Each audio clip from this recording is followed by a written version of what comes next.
अल्लाह की जात पे जब यकीन हो जाए कि मेरा खुदा ही इज्जत देने वाला है, मेरा खुदा ही रोजी देने वाला है, वो मुझे भी पालेगा, मेरे 50 बच्चों को भी वही पालने वाला है।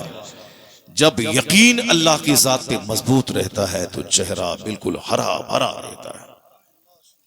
वो यकीन ही कमजोर हो गया आज। शादी में अब कोई खुशी नहीं रही, बेशुमार गम खुद से अपने सर पे लोग डाल लेते हैं, इसलिए चेहरा सूखा रहता है। एक तो ये बात, और दूसरी बात, जो आदमी तकवा परहेजगारी से खाली है, जो शादी से पहले ही न जाने गलत आदतों में गिरफ्तार हो जाता है, उसकी वजह से अब शादी में कोई चार्मिंग नहीं रह जाती है, चूंकि वह उस मंजिल से गुजर चुका होता है।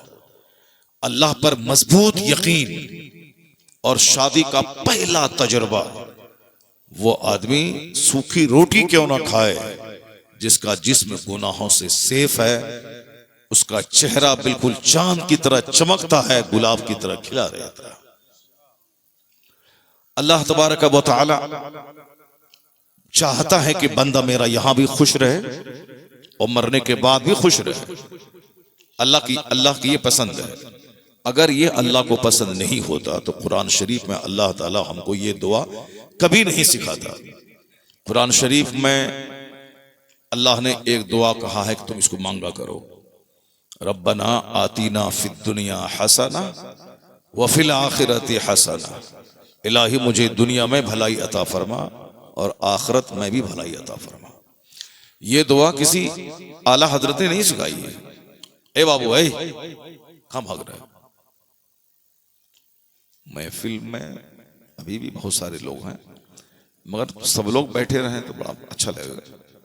मैं काम की बात कर रहा हूं। अगर एक जुमला भी मेरा अगर दिल में उतर गया तो 50 खरब रुपए से उतनी खुशी नहीं होगी जितनी खुशी उस जुमले पे अमल करने से होगी। क्योंकि अभी लोग घटिया हो गए, लोगों के नजदीक सिर्फ पैसा सब कुछ हो गया, इसीलिए अल्लाह ताला पैसा दे के सुकून छीन लिया। इस बात को आप हमेशा नोट करके रखिएगा। अगर पैसे वालों को जिंदगी में खुशी होती तो आज दुनिया में सारे लोग खुश रहते, क्योंकि पहले के मुकाबले में अभी ज्यादा पैसे लोगों के पास है। पहले मौलवी साहब के पास 300 रुपए तनख्वाह होती थी और अभी मौलवी साहब के पास 30,000 रुपए माहाना तनख्वाह है। लेकिन कहते हैं वो अंधेरा ही भला था जब कदम राह पे थे।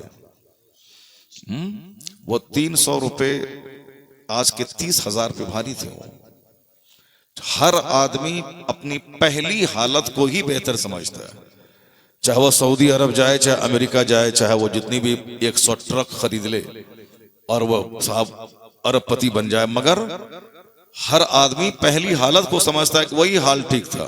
देहात में थे वही ठीक था, शहर आके फंस गए। हिंदुस्तान में थे वही ठीक था, अरब आके फंस गए। गरीब थे वही ठीक था, मालदार बनने के बाद फंस गए। मिन जुमला 99% आदमी वही सोचता है कि जब पहले जो हाल था वही ठीक था।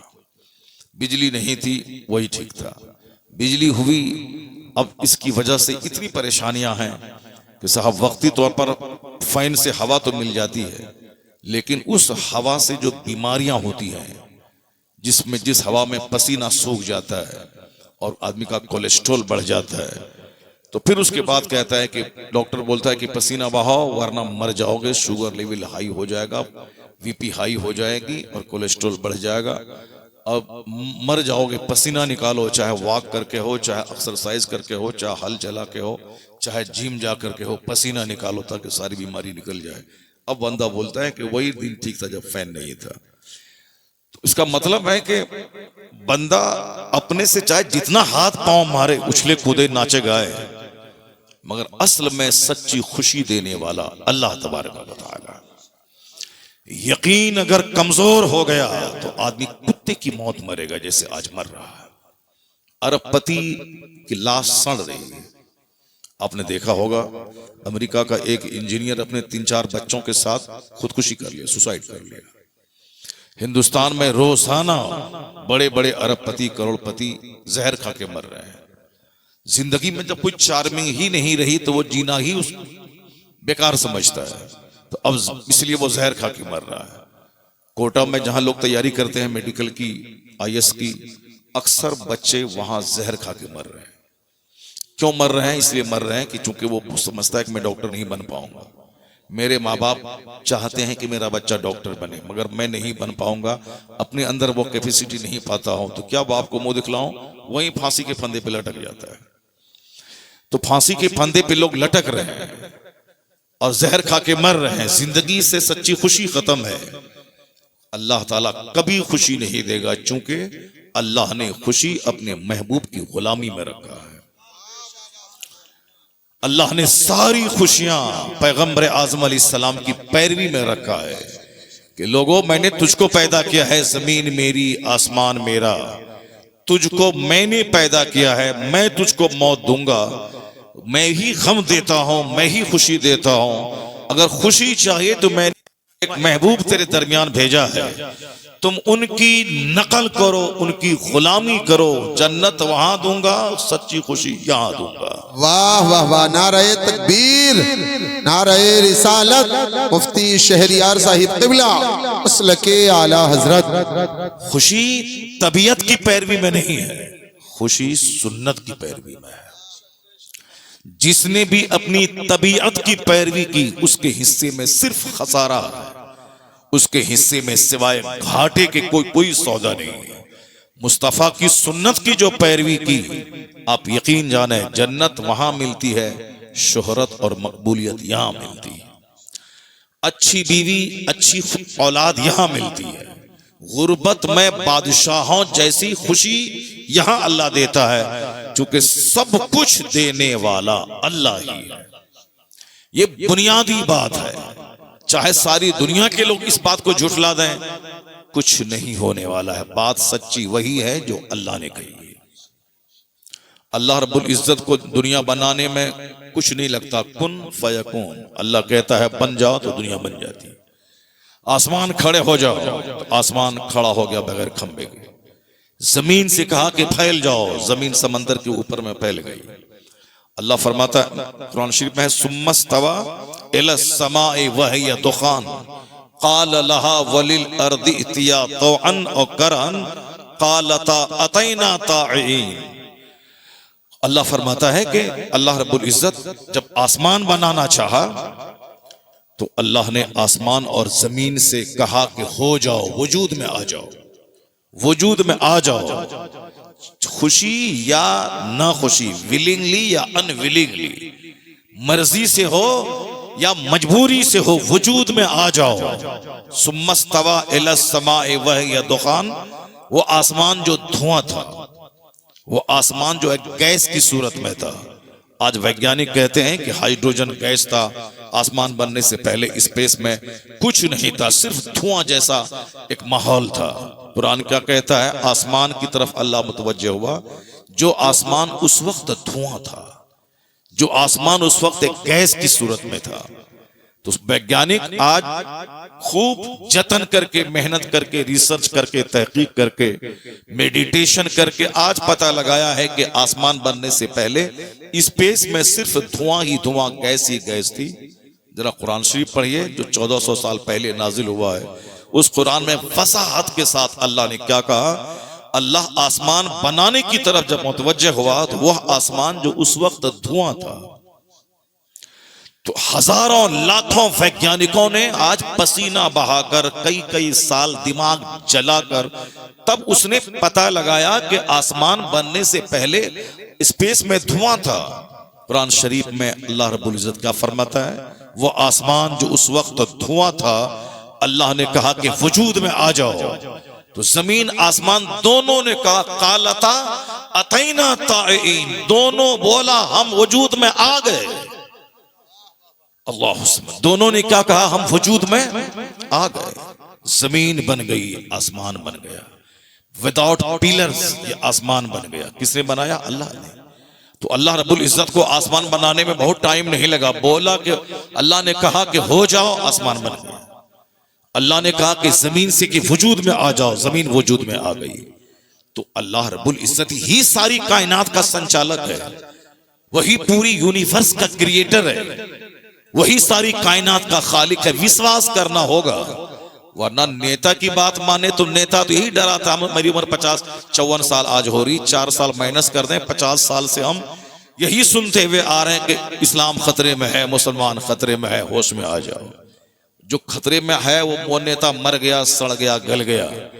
और उस वक्त में भी इस्लाम जिंदा था और आज भी इस्लाम जिंदा है। सुभान अल्लाह।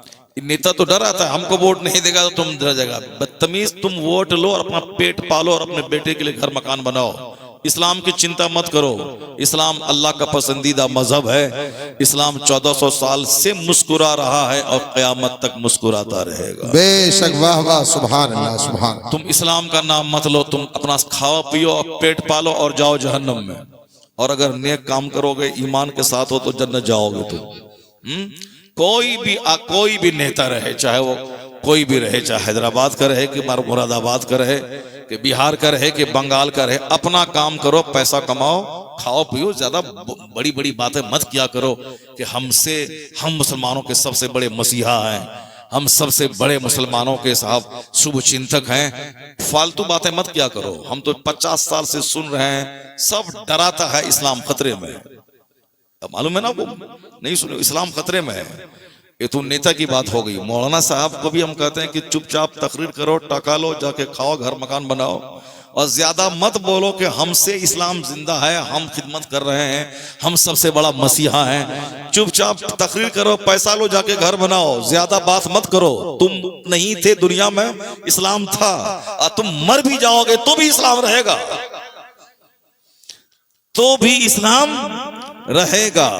ये मत बोल, शेख सादी कहते हैं कि मत बोल के हम बादशाह की खिदमत कर रहे हैं। एहसान मान उस बादशाह का जो तुझको खिदमत के लिए मुकर्रर किया है। ये मत बोल के मैं इस्लाम की खिदमत कर रहा हूं। अल्लाह का एहसान मान के इस्लाम के लिए तुझको अल्लाह ने खिदमत करने का मौका दिया है। वरना मौलाना से भी हम सुनते हुए आ रहे, नहीं संभलोगे तो मिट जाओगे ए हिंदी मुसलमानों। ये कौन बोला था? ये डॉक्टर इकबाल बोले थे। और उसी शेर को 50 साल से हम सुन रहे हैं, मौलाना साहब लोग बोलते थे। ये खान साहब थे 1985 से सुन रहे हैं, नहीं संभलोगे तो मिट जाओगे ए हिंदी मुसलमानों, तुम्हारी दास्तां तक न होगी दास्तानों में। ये जुमला कब बोला था? जब मुसलमानों की तादाद 10 करोड़ थी और वो शेर लिखने वाला इकबाल साहब तो चले गए दुनिया से। उस वक्त में 10 करोड़ मुसलमान था, बांग्लादेश, पाकिस्तान, इंडिया सब मिला के। और आज पाकिस्तान में 25 करोड़, बांग्लादेश में 22 करोड़, इंडिया में 40 करोड़। 40 10 50 10 60 10 70 10 80 करोड़ मुसलमान उस इंडिया में है। बोला था मिट जाओगे, वो तो चला गया, मगर आज लाखों मस्जिदों से अजान की आवाज आ रही है। आज मदरसा जिंदा है, मस्जिद जिंदा है, खिताब जिंदा है। पता ये चला कि हम अगर इबादत कर रहे हैं खुदा की तो हमारा उसमें भला है। अल्लाह का एहसान कि अल्लाह ने मुझे इबादत की तौफीक दी, वरना अल्लाह रब्बुल इज्जत का कुछ बिगड़ने वाला नहीं है। अल्लाह तबारक व तआला हमारा मोहताज नहीं, हम खुदा की रहमतों के मोहताज हैं। बेशक बेशक। नारे तकबीर, नारे रिसालत, मुफ्ती शहरियार साहिब क़िबला, मसलके आला हजरत, जश्ने शादी, नारे तकबीर। तुम्हारा ये हो जाएगा, तुम्हारा वो हो जाएगा, तुम मिट जाओगे, तुम मर जाओगे। क्यों ये फालतू नर्वस वाली बातें बोल रहा है? क्यों ऐसी बातें कर रहा है कि न संभलोगे तुम मिट जाओगे ए हिंदी मुसलमानों? इस तरह की बातें मत कर। इस्लाम न खतरे में था, न आज है, न क़यामत तक रहेगा। अलबत्ता मुसलमान अगर काफिरों की नकल करेगा, मुसलमान शराब पिएगा, मुसलमान ज़िना करेगा, मुसलमान शादी ब्याह काफिरों की तरह करेगा, अपना बाल बच्चा काफिरों की तरह पालेगा, मुसलमान अपने घर में 24 घंटे काफिरों की तरह सनीमा देखेगा, मुसलमान 24 घंटे झूठ बोलेगा, तो फिर तो कुदरत का कानून है कि अगर तुम गलत करोगे तो तुम्हारा अंजाम भी गलत होगा। तो बदअमल मुसलमान पिटेगा, बदअमल मुसलमान मरेगा, इसको सजा मिलेगी। चूंकि ज़िना का अंजाम गलत है, शराब का अंजाम गलत है, झूठ का अंजाम रोजी के घटने की सूरत में आता है, ज़िना का अंजाम बाल बच्चों की तबाही की सूरत में आता है, शराब पीने का अंजाम सेहत के और माल के लूटने की सूरत में आता है, झूठ का अंजाम आदमी की बेइज्जती और जिल्लत की सूरत में होता है। तो जो जैसा करेगा उसका अंजाम वैसा होगा। अलबत्ता ये बदअमल खतरे में है, मगर इस्लाम न कभी खतरे में था, न आज है, न क़यामत तक रहेगा।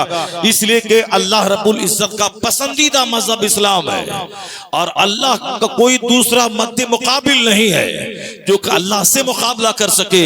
जब अल्लाह से कोई मुकाबला नहीं कर पाएगा तो अल्लाह को कोई खतरा नहीं है, तो अल्लाह के मजहब को भी किसी से कोई खतरा नहीं है।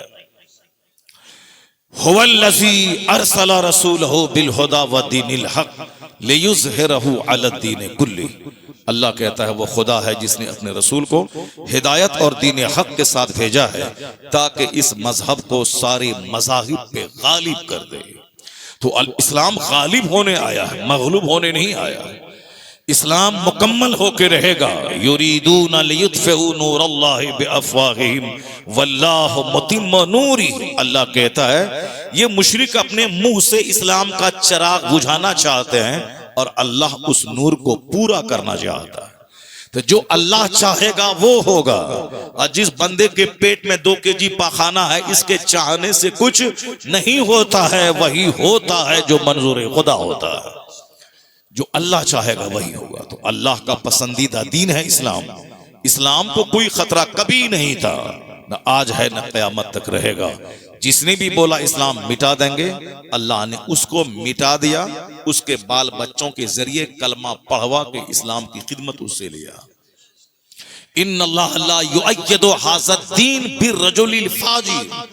बुखारी शरीफ की हदीस में आया है कि अल्लाह ताला इस्लाम की मदद उससे ले लेगा जो फासिक और फाजिर होगा, उससे दीन का काम ले लेगा। और उसी बुखारी में एक दूसरी हदीस है कि अल्लाह ताला इस्लाम की ताईद, इस्लाम की मदद उन लोगों से लेगा जिसका इस्लाम में कोई हिस्सा नहीं है। यानी जिसका इस्लाम में कोई हिस्सा नहीं है, उनके जरिए अल्लाह ताला इस्लाम का काम ले लेगा। जैसे आज यूरोप और अमेरिका के वैज्ञानिक जो कलमा नहीं पढ़े, उसका इस्लाम में कोई हिस्सा नहीं है, लेकिन उन लोगों ने जो तहकीक की है, जो रिसर्च किया है, उस रिसर्च को देख देख कर हजारों काफिरों ने जो कलमा पढ़ा, इसी को कहा जा सकता है कि तहकीक उस काफिर ने किया। उस तहकीक के जरिए हजारों मुशरिकीन कलमा पढ़ के मोमिन हुए, तो अल्लाह ताला उन मुशरिकीन की तहकीक के जरिए मजहब इस्लाम का काम ले लिया। वाह वाह वाह, सुभान अल्लाह, सुभान। जिस तरह अभी मैंने आपसे कहा कि रिसर्चर ने कहा है कि आसमान बनने से पहले गैस थी, हाइड्रोजन और हेलियम गैस, वो गैस थी आसमान बनने से पहले। तो गैस कहते हैं धुआं को। तो इन लोगों ने आज उस बात को इकरार किया। कुरान शरीफ जब वो वैज्ञानिक पढ़ता है कि उसी गैस, उसी धुआं की बात कुरान शरीफ में मौजूद है। जिस जमाने में कोई कॉलेज नहीं था, यूनिवर्सिटी नहीं थी, कोई स्कूल नहीं था, उस जमाने में जब गैस और धुआं की बात कुरान में मौजूद है, इस बात की दलील है कि कुरान हक है, कुरान सच है, कुरान पाक अल्लाह की किताब है। और जब बंदा इस पॉइंट पे पहुंचता है तो उनके ज़मीर की आवाज होती है, जब हक सामने जाहिर हो गया है तो हक को मान लेना चाहिए। तो बस वो कलमा पढ़ता है और मुशर्रफ इस्लाम हो जाता है। इस तरह की बेशुमार तहकीकात हैं जो अक्सर बेशतर हम अपनी तकरीरों में कहा करते हैं, वो अलग अलग रिसर्च को बयान करके कि किस तरह फ्रांस के कोस्टो ने कलमा पढ़ा, किस तरह एनाटॉमी डिपार्टमेंट के हेड थाईलैंड की राजधानी के मेगाटेक तेजासन ने किस आयत करीमा को सुनने के बाद वो कलमा पढ़ा, किस तरह इस्लाम के बड़े बड़े दानिश्वरों ने कलमा पढ़ा। अक्सर बेशतर मैं अपनी गुफ्तगू में इस तरह की बातें क्या करता हूँ। अभी आपको ताज्जुब होगा कि गांधी जी जो हिंदुस्तान की आजादी के एक बहुत बड़े शोरमा और बड़े बड़े फाइटर माने जाते हैं, हिंदुस्तान के बापू माने जाते हैं, उन्होंने उनका एक जुमला अभी व्हाट्सएप पे गर्दिश कर रहा है कि गांधी जी ने 1947 में जब इंडिया में कांग्रेस की गवर्नमेंट बनी तो गांधी जी मिनिस्टरों को नसीहत करते हुए कह रहे थे कि मिनिस्टरों, तुम खिदमत के लिए मुकर्रर हुए हो अपने देश की, ऐश करने के लिए नहीं। तुम्हें सिंपल लाइफ, सादी जिंदगी गुजारनी है। गांधी जी ने आगे कहा कि मैं तुम्हारे लिए रामकृष्ण जी और रामचंद्र जी और कृष्ण जी की मिसाल नहीं दे सकता, चूंकि यह लोग कोई हिस्टोरिकल पर्सनैलिटी, तारीखी शख्सियत, हस्तियां नहीं है ये लोग, मगर मैं मजबूर हूं तुम्हारे सामने मिसाल देने पर कि अबू बकर और उमर तुम्हारे लिए मॉडल है। इसलिए कि अबू बकर और उमर एक जमीन के बहुत बड़े भूभाग और बहुत बड़ी सल्तनत के वो हाकिम थे, बहुत बड़े हाकिम थे वो, मगर जिंदगी उनकी फकीराना थी, जाहिदाना थी। उनकी जिंदगी तेरे लिए मॉडल है कि वह बादशाह थे, मगर जिंदगी उनकी फकीराना थी। अगर तुमने उनके नक्शे कदम को अपनाया तो फिर तुझसे समाज का, मुल्क का कल्याण हो जाएगा। अल्लाह, इस जुमले को 1 लाख बार पढ़िए, और वो भी पढ़ें जो आदमी आज इस्लाम के खिलाफ बकवास करते हैं। हर पार्टी के लोग इंडिया में गांधी जी को मानते हैं, और गांधी जी के और सिक्के में गांधी जी का फोटो होता है। गांधी जी कुछ नहीं थे, ना प्रधानमंत्री थे, ना कोई मिनिस्टर थे, मगर वह भारत के सब कुछ थे। और हर पार्टी के लोग मानते हैं, चाहे बसपा हो, चाहे सपा हो, चाहे भाजपा हो, चाहे कांग्रेस हो, चाहे सीपीआई हो, सीपीएमएल हो, कोई भी पार्टी हो, सारी पार्टी के लोग गांधी को अपने लिए मॉडल मानते हैं और गांधी का नाम लेते हैं। मजबूरी से ले, चाहे खुशी से ले, जैसे भी ले, मगर गांधी जी का नाम लोग लेते हैं। गांधी का जो कातिल था वो भी गांधी का नाम लेके इलेक्शन जीतने के लिए मैदान में आ जाता है कि हम बापू के मार्ग पे चलते हैं, हमको वोट दीजिए। जो गांधी का कातिल है वो भी वोट लेने के लिए बापू का नाम लेता है। इतने बड़े हिंदुस्तान के पढ़े लिखे आदमी और हिंदुस्तान की आजादी के जो सबसे बड़े लीडर माने जाते हैं, गांधी जी ने क्या कहा, मैं रामचंद्र जी और कृष्ण को मॉडल तुम्हारे लिए नहीं दे सकता, चूंकि वह बादशाह नहीं थे, वह तारीखी हस्तियां नहीं थी, लेकिन अबू बकर और उमर ये दोनों हाकिम थे, बादशाह थे, अमीरुल मोमिनीन थे, एक बड़ी सल्तनत के मालिक थे। बादशाह होने के बावजूद उनकी जिंदगी फकीराना थी। ये उनकी जिंदगी तुम्हारे लिए मॉडल है कि तुम मंत्री बने हो तो ऐश में मत पड़ना, सिंपल रहना, सादी जिंदगी गुजारना और खूब अपने मुल्क की सेवा करना। इस जुमले को बार बार पढ़िए। उन्होंने अबू बकर का नाम लिया, उमर फारूक आजम का नाम लिया, और गांधी जी के बारे में मैंने यहां तक सुना, उन्होंने वो साहब अब खादी का कपड़ा पहनते थे, कॉटन का, और तख्त पे सोते थे बगैर गद्दा के, और बकरी पालते थे, बकरी का दूध पीते थे। उन्होंने कहा था कि मैं जो ये सिंपल लाइफ गुजारता हूं, इसमें मेरे लिए रोल मॉडल इस्लाम के पैगंबर मोहम्मद अरबी की ज़ात गिरामी है। इस्लाम के पैगंबर की सादगी से मैं प्रभावित हूं, मैं उनकी जिंदगी से बेपनाह मुतासिर हूं, इसलिए मैंने भी अपनी जिंदगी में सादगी को दखल किया है। जिस पैगंबर आजम की सादगी को गांधी अपना के खुशी तलाश कर रहे हैं, उस पैगंबर आजम की सादगी को आज मुसलमान छोड़कर अंदर से बेचैनी की आग में जल रहा है। मालदार भी जल रहे हैं, गरीब भी जल रहे हैं, जाहिल भी जल रहे हैं, पढ़े लिखे भी जल रहे हैं, सारे लोग जल रहे हैं। ऐसा नहीं होता है कि मैं पूरब चलूं और खाने काबा पहुंच जाऊं। तू बकाबा न रसी ए रावी की रह के मी रवि बतुर्किस्तान, तू काबा तक कभी नहीं पहुंचेगा, इसलिए कि जिस रास्ते पे तू चल रहा है यह तुर्किस्तान का है, काबा का नहीं है। तो काबा तक पहुंचने के लिए, सच्ची खुशी हासिल करने के लिए एक मार्ग है, वो मार्ग है मुस्तफा जाने रहमत का दिया हुआ। अगर उस रास्ते पे चलोगे जन्नत वहां मिलेगी, खुशी यहां मिलेगी।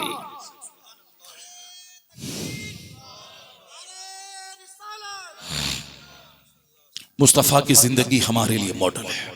सरकार दो जहां से सच्ची मोहब्बत करना ये हमारा फर्ज अव्वलीन है, इसलिए कि हुजूर ने खुद फरमाया, बुखारी शरीफ की हदीस में आया है कि ला युमिनु अहदुकुम हत्ता अकून अहब्ब इलैहि मिन वालिदिही व वलदिही वन्नास अजमाइन।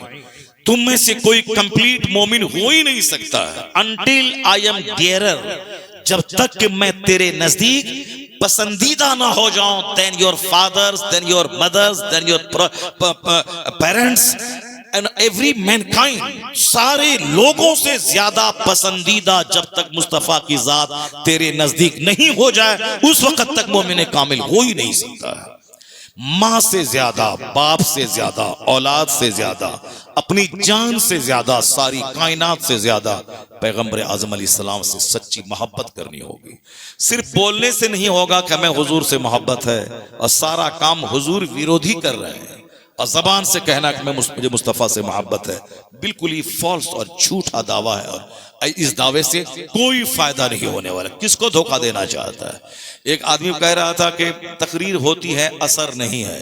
ये कौन बोल रहा था? ये बोल रहा था वो जो खुद नमाज नहीं पढ़ता है, जो खुद झूठ बोलता है, जो खुद राह रास्त पे नहीं है, जो कुछ भी नहीं, ईद की नमाज तक नहीं पढ़ता, बकरीद की नमाज तक नहीं पढ़ता, मौका मिल गया पढ़ लिया वरना सो गया।